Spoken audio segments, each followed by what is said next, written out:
Given the spiraling fears about pathogens, viruses, and diseases, and the 24/7 news cycle that feeds them, you might be convinced that there's nothing you can do to change the course of infection. You're a sitting duck with few options and little hope of preventing infection. Or it's just a matter of time before you succumb to serious illness. But nothing could be further from the truth. The reality is that infection is not the same as sickness. The fact that pathogens exist isn't the problem, and being solely focused on the enemy isn't the solution. We've got cultural tunnel vision around pathogens and disease, with every new strain and variant getting the kind of attention that usually accompanies the launch of a new iPhone. We're also singularly focused on which external factors can help us cope with disease. And while timely medical intervention can and has saved lives, that doesn't mean you're powerless in the meantime. You can do a lot to strengthen your innate ability to fight disease.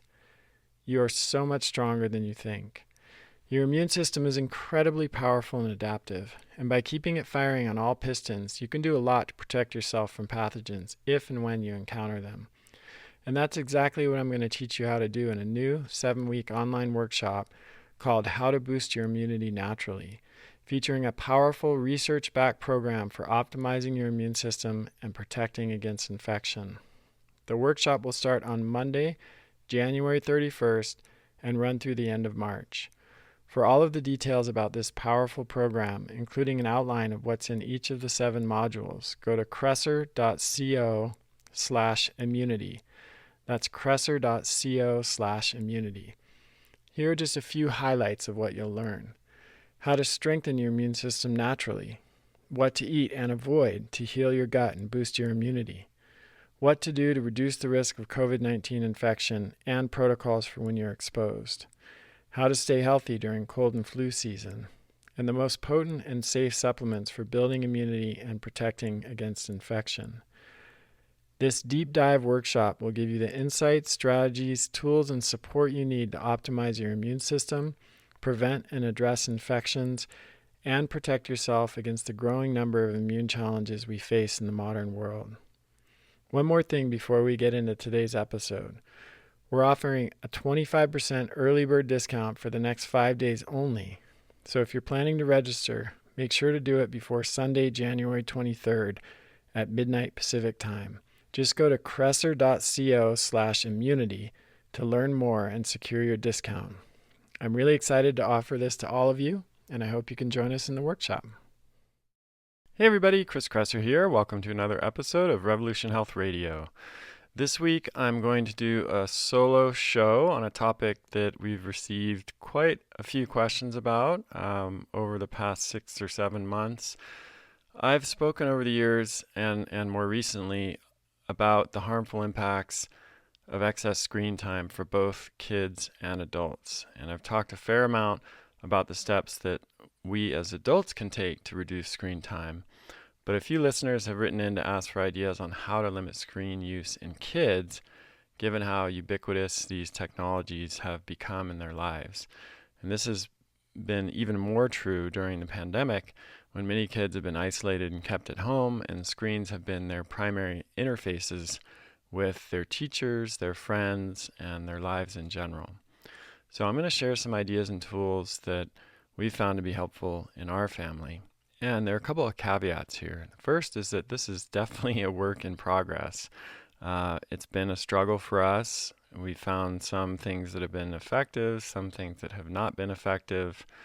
And I think it's worth pointing out that we are products of our environment, and we're shaped by our environment, and we're influenced and affected by our environment, and we can't make, kind of isolated changes in that environment and expect those changes to not be impacted by the circumstances or conditions of that environment. So that's a rather long-winded way of saying that if we find ourselves in a culture where these technologies are dominant and play an increasingly significant role in social interactions between children and leisure activities and the way that kids learn and just about everything else, it's going to be difficult for us to address that on an individual level. These are systemic problems, And certainly there are steps that we can take individually and as families to mitigate the impact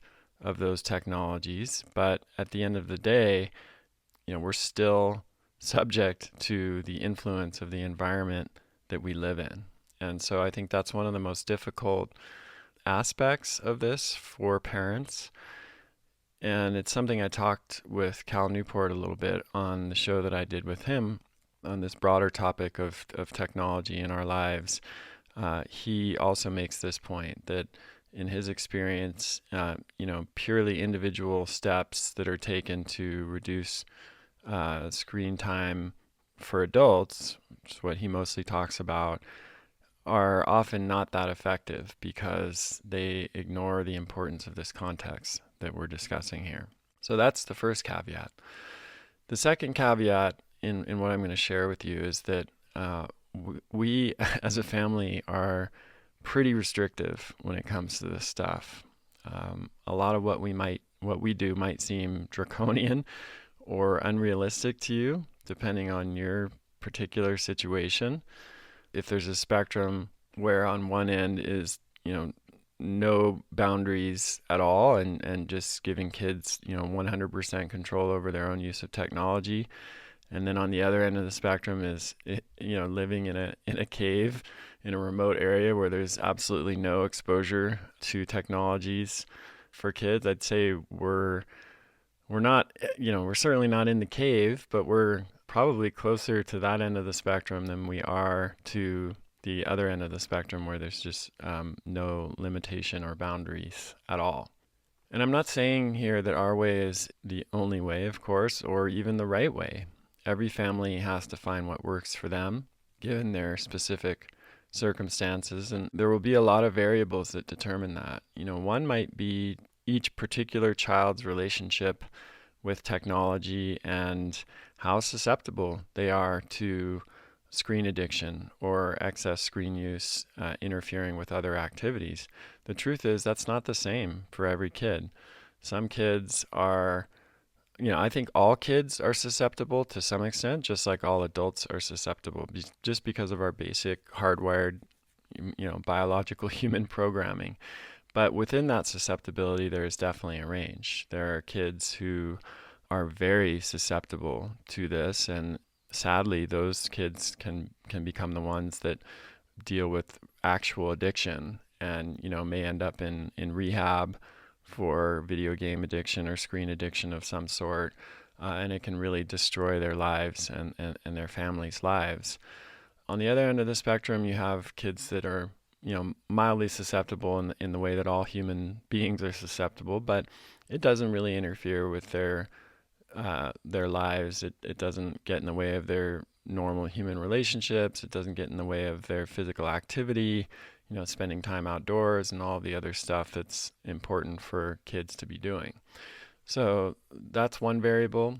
Another variable will be their social context and friends. One of the things that's hardest for us and that I hear from so many different families is limiting access to these technologies in many cases limits participation in the social activities that their friends are engaged in. And so, as an example, I had a discussion several months back with a parent of a 16-year-old girl, and her 16-year-old girl was devastated because she felt like she had lost her best friend because her best friend had joined Instagram and was interacting a lot with other friends on Instagram. And this particular parent of this 16-year-old didn't want her daughter to be on Instagram and didn't allow it.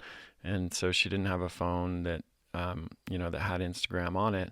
And so, over a relatively short period of just a few weeks, this parent felt, or the daughter basically felt like she was shut out from her relationship with her best friend because her friend wanted her to be on Instagram, liking her posts and interacting with her like other friends were. So this is a real concern and a real impact that it has on kids' lives. And I think we need to have a lot of compassion and understanding for the position that they're in, because that's a really difficult circumstance to be in if you feel like your best friend is using these technologies and wanting to interact with them and you're not able to as a 16-year-old.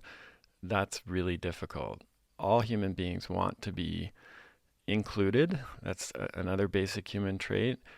And as we all know, since we've all been teenagers ourselves, that impulse is especially strong and important during the teenage years. So, and I would say adolescent and even tween years as well. So, being excluded from a context where, most of your friends are participating and interacting is no small thing. And it's definitely something that we need to consider as we think about what the best response is as parents. So that's kind of a framework for how I think about it. And again, this is for me, for us, for many of our friends and my patients and people that I talk to about this. It's a moving target. It's something that needs to be reevaluated almost constantly. It's not the kind of thing where I think it shouldn't be the kind of thing where you come up with a policy and just implement it and forget about it. It's much more dynamic than that, and the conditions are often changing. So I'm going to give some ideas and tips here and share some of the technologies, ironically, that we use to limit technology access. And I'm just going to, the final caveat will be this is a living, breathing set of kind of principles and guidelines, and I will definitely revisit it in the future as things continue to evolve for us. So the first principle is fairly simple, but I'm often surprised by how often it seems to be ignored, which is for parents to be in control of your kids' access to screens and technology. I believe that unrestricted, unlimited screen access, especially when that screen is connected to the internet and there are no boundaries on what apps can be installed, is a recipe for disaster. I think we have plenty of research to support this. We know that that's even true for adults. I mean, many of us struggle to limit our own use of these technologies, and even those of us who understand what the downsides are still struggle. And then when you give kids and teenagers that kind of unrestricted access, number one, they may not have the same ideas about the harms that can come from those technologies, so they are not necessarily even starting with the assumption that they should limit them. And number two, they have the incredible social pull that I just mentioned to be using them. And number three, their willpower and other internal resources for limiting their access, controlling their own behavior, are often far less developed than those kinds of resources can be in adults. So for all of those reasons, I think that giving kids unrestricted access is a huge mistake, and it's really setting them up and setting you up for failure and a lot of problems down the line. So the first principle is just to be in control of access, and there are different ways to do this. One, of course, is not to give your kids their own devices in the first place, like phones or tablets, and only allow them to use yours at certain times and for certain periods that you designate. Now, this has some downsides, of course, especially as kids get older. You have to be very much involved and in control, and that there can be a lot of power struggles around that.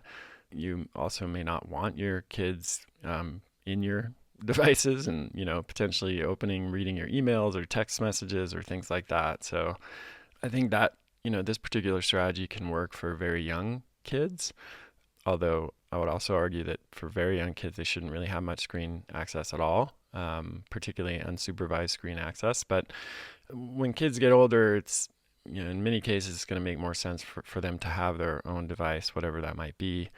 But to use, again, here's the irony, use technology, particularly software, to control and limit their access to those devices. So let me give a specific example. In our family, our daughter is 10 at the time of this recording, 10 and a half. She doesn't have her own phone yet, although she would very much like to have one. and she likely won't have her own phone until she's 15 or 16. Again, this puts us in the absolute minority. Some would call us neo-Luddites, but it's a choice we've made based on consideration of many of the variables that I mentioned earlier in the recording. She does have her own iPad, and we use an app called OurPact, that's OURPACT, that allows us to set limits on the overall amount of time that she can spend on the device, and also what apps can be used, whether she can download new apps herself, she cannot, whether she can do in-app purchases, she cannot, and several other variables. So it's a pretty powerful app. It's not perfect. I have some quibbles with it, but I've looked at and used virtually all of the similar apps, and I keep coming back to using OurPact for this purpose. So you can set it up. For example, let's say you want to have, give your kids a half hour or an hour of screen access a day, or 2 hours of screen access a day. You can do that. You could also have different limits on the weekends versus during the week. You can also block out certain hours. So let's say you don't want them accessing the iPad in the morning when they're getting ready for school, and maybe you want to set blackout hours at night. So like after 8 p.m., there's no access until the following day after school at 3 p.m. or whatever you're going to do. It's very easy to do that with RPact. Then from there you can configure what apps they have access to, and that can even be done for specific times a day. So you could decide, for example, to have only certain apps available in the morning or on the weekend, or after school or what have you. So pretty specific set of controls. There's also now built-in controls in iOS and probably Android. I'm not an Android user, so I don't know much about it, but I assume at this point that they have a similar function. In iOS, this is called screen time. And you can use this for yourself to control or limit your own screen time. You can also use it for your kids. And we use both. It's a little complicated. I'm not even sure I can explain it here. But there are features that are available in screen time that are not available in OurPact, and vice versa. So we ended up kind of cobbling together a solution where we use both, and it works pretty well. It was a lot of trial and error for us, and there are lots and lots of variables, which is again why I can't really explain it in detail here. But screen time, for example, allows us to limit entire groups of apps. And I've found that in some cases the time limiting factor works a little bit better than it does with OurPact. One important thing to note here is that for either of these apps to work well, the devices need to be connected to the internet, because that's how it sort of calls back to the parent device. So with OurPact, you'll have it installed on the child's device, and then you'll have an app on your device, and you can control all of the access settings from your device. And from the child's device, that's how it sort of calls back to the internet, I think, to enforce the limits. And if it's not connected to the internet, then there's no limit. And this is a downside, I think, of the app, and I've written them about it, but it seems to be a limitation in how it's programmed. And this can come up, like, let's say you're on a long drive and you only want, your kid to be able to watch a movie for a couple hours, and then you want them to do something else for the remainder of the drive. Unless that iPad has a cellular connection that allows it to, be connected while you're driving, then that limit will not, it won't enforce, basically. So, your kid will be able to continue using the iPad until you get back to somewhere where there's an internet connection. So that's something to be aware of. Workaround is getting a cellular connection for that device. And I think screen time does a better job of that. It seems like sometimes that the limit will still be enforced even if there's not an internet connection. But to be honest, I haven't been able to fully figure that out yet. It seems like sometimes it works and and sometimes it doesn't. But between both of these tools, you can have a lot of fine-grained control over what your kids are accessing and for how long. Hey everybody, I want to tell you a little bit about one of my favorite companies, Paleo Valley. I've been a huge fan of their products since they started. Their beef sticks are a family favorite on hikes, camping trips, and other outings, and their Organ Delight supplement is a fantastic way to get the benefits of eating organ meats for those that don't love the taste of liver. And I confess, I happen to be one of those, as is our daughter.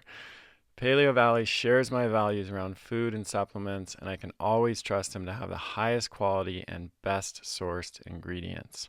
So if you'd like to check out their products, head over to paleovalley.com/Chris to get 15% off your first order. So the second principle is to control your kids' access to the internet and to certain apps. So not all online activities are equal when it comes to their potential negative impact on kids. Streaming music, for example, or taking photos or organizing photos, those are far different in terms of how they affect kids than using Instagram or TikTok.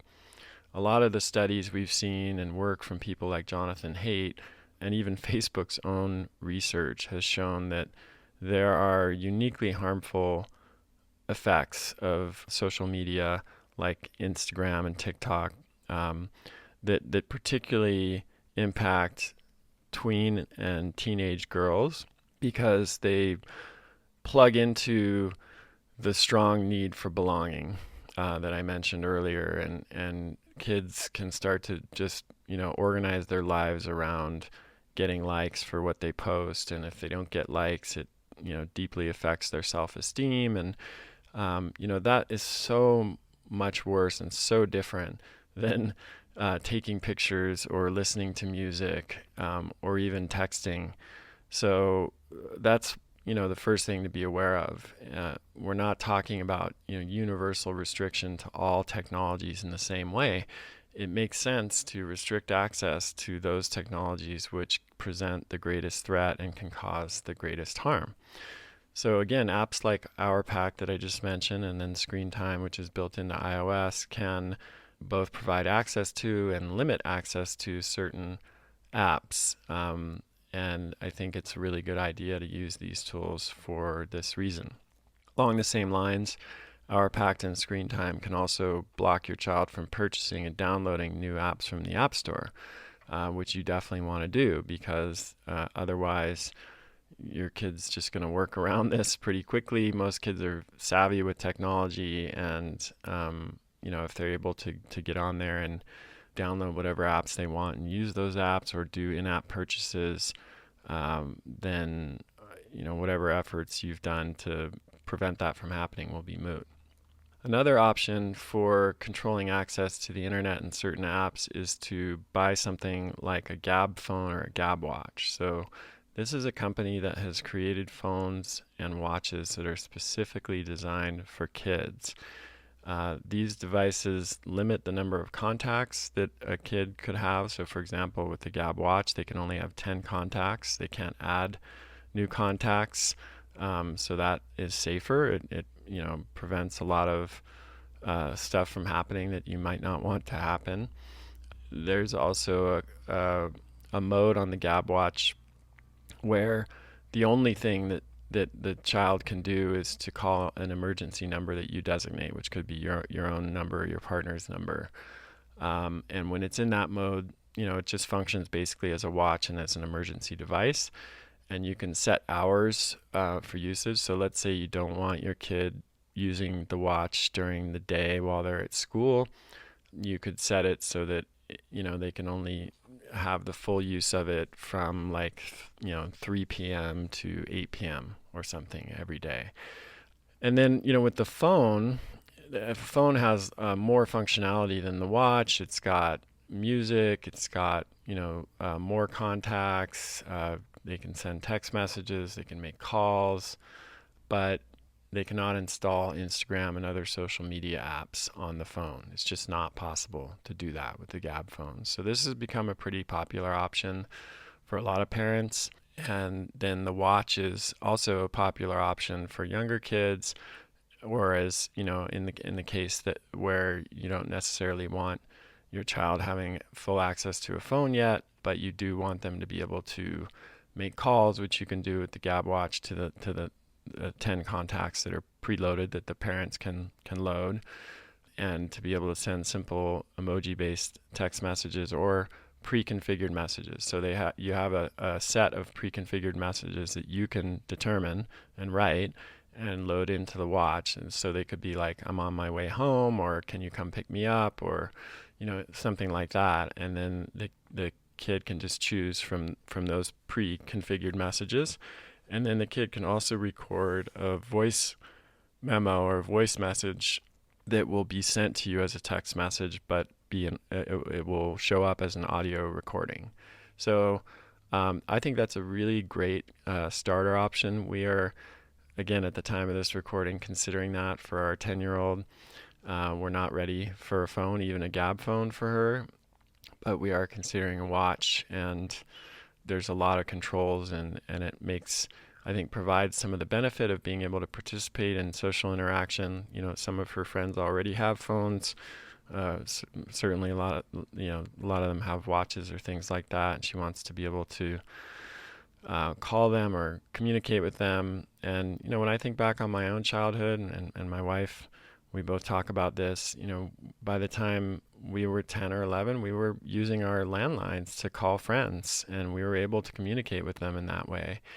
Most people now don't have landlines, and that's really not an option. So if we want our kids to be able to call their friends and communicate with them in that way, then something like a Gab watch, which permits that but doesn't allow many of the more harmful aspects of technology for younger kids, like access to social media, I think that may be a really good compromise for a lot of different parents and kids.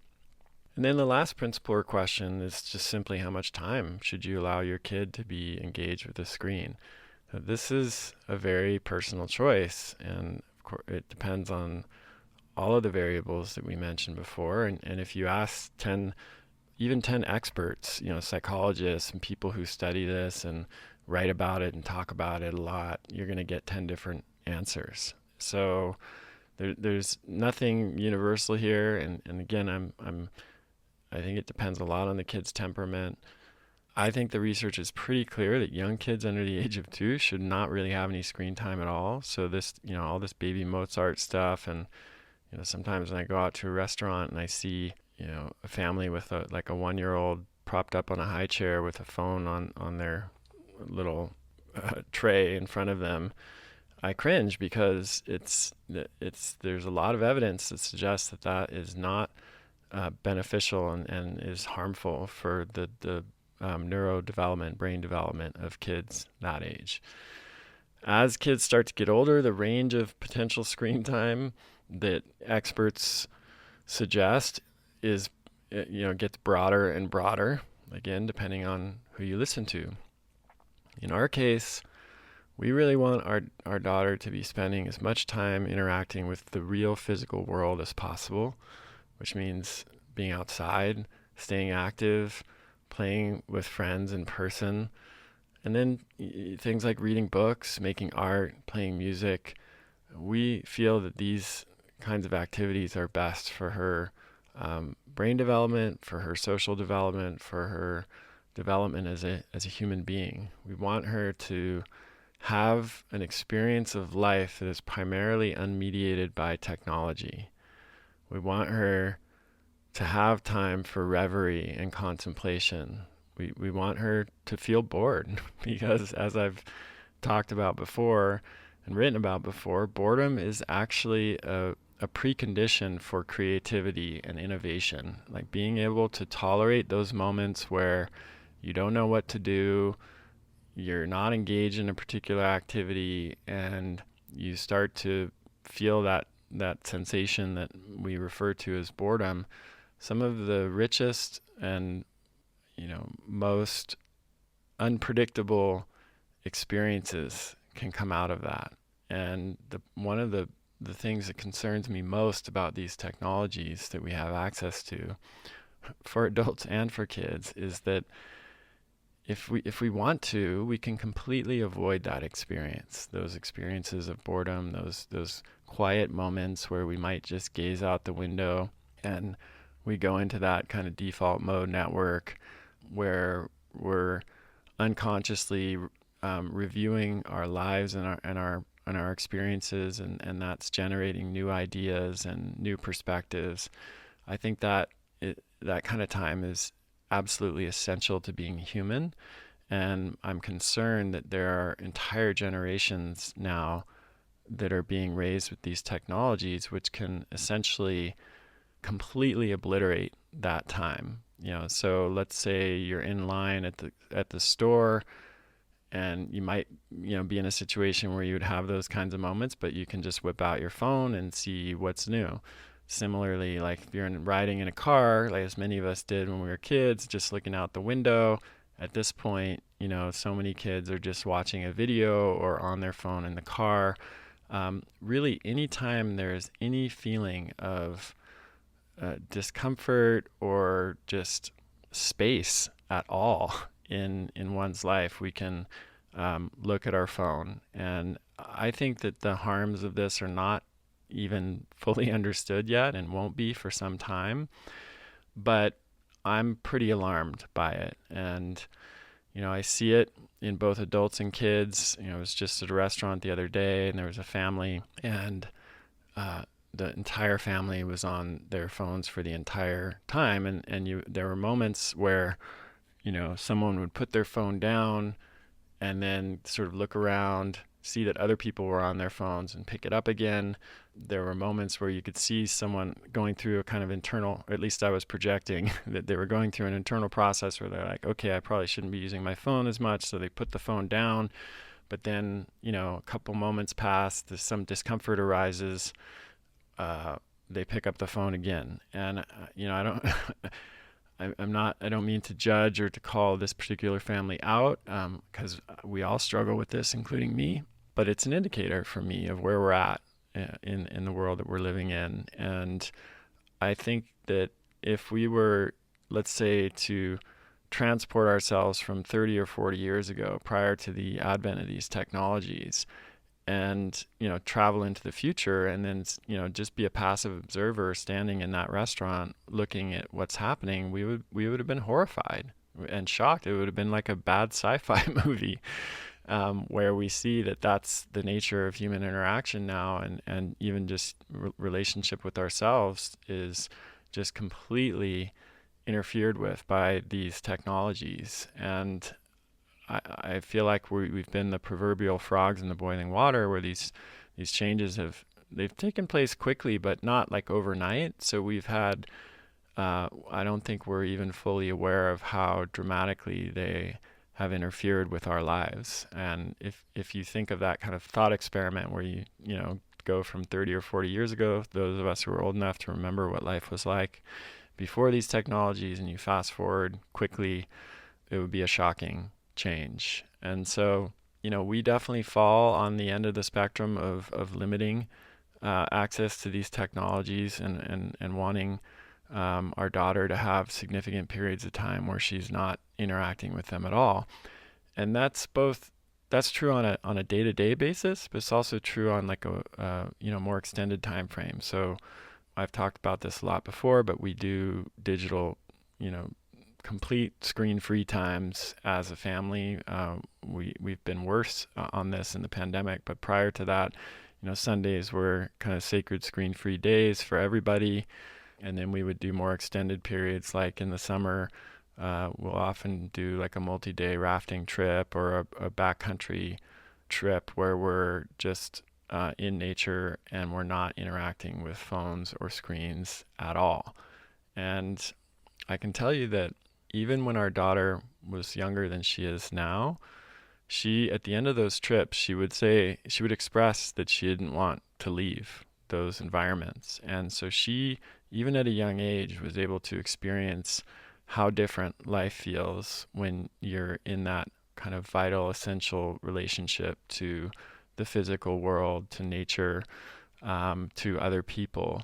And, she would say things like, Papa, I don't want to leave the river, which is just, it's a pretty powerful expression of just our own innate knowledge of what's good for us. And so I think it's really important to carve out screen-free times on a daily basis, more extended periods on a weekly or monthly basis, and then longer chunks of time maybe on an annual or semi-annual basis, where your kids and you are not experiencing life mediated by a screen, because that has become such a dominant experience for most of us. All right, so those are my current thoughts. I hope this has been helpful. And again, want to emphasize how this is a living, breathing process. We've changed and continue to change our approach here. For example, right now we're not really doing much screen time at all on a daily basis for our daughter. We have a family movie night on Saturday nights, and she's got maybe a half hour, an hour on one or two other days during the week, depending on the week.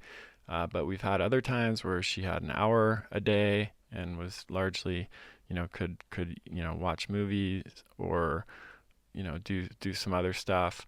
But yeah, it's just, we're just constantly monitoring, seeing how it's working for her, for our family, and then making changes accordingly. So I would definitely invite you to do the same. It does require more thought process, more discussion.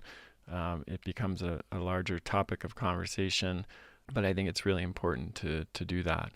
The second thing about that I would suggest is including your child once they're old enough in those conversations. We've talked a lot with our daughter about the impacts of these technologies. She's even watched The Social Dilemma, which was probably, she was a bit young for it when she saw it, but we really wanted her to see it. I've talked to her about, my work and studies about technology and screen addiction.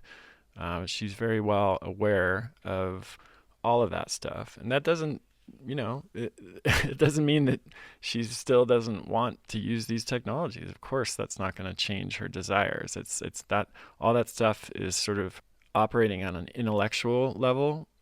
She understands it on an intellectual level, but her desires and impulses for these technologies are coming from a lower part of the brain, and part of very deep human desires to interact with other people socially and be part of something, etc. So don't expect to explain these things to your kids and then have them all of a sudden change their behavior. That doesn't work for most adults. And so we can't expect it to work for kids. Nevertheless, I think it is important to include them in the conversation. And, I think you'll find that when you do that, you'll hear your kids in various contexts mentioning maybe to other people or even to you things that you've shared with them in the past. And that's an indicator that they're taking it in some form or capacity. All right, that's it for today, everyone. Thanks for listening. Please keep sending in your questions to chriskresser.com/podcast question. We'll talk to you next time. That's the end of this episode of Revolution Health Radio. If you appreciate the show and want to help me create a healthier and happier world, please head over to iTunes and leave us a review. They really do make a difference. If you'd like to ask a question for me to answer on a future episode, you can do that at chriskresser.com/podcast question. You can also leave a suggestion for someone you'd like me to interview there. If you're on social media, you can follow me at twitter.com/chriskresser or facebook.com/chriskresserlac. I post a lot of articles and research that I do throughout the week there that never makes it to the blog or podcast, so it's a great way to stay abreast of the latest developments. Thanks so much for listening. Talk to you next time.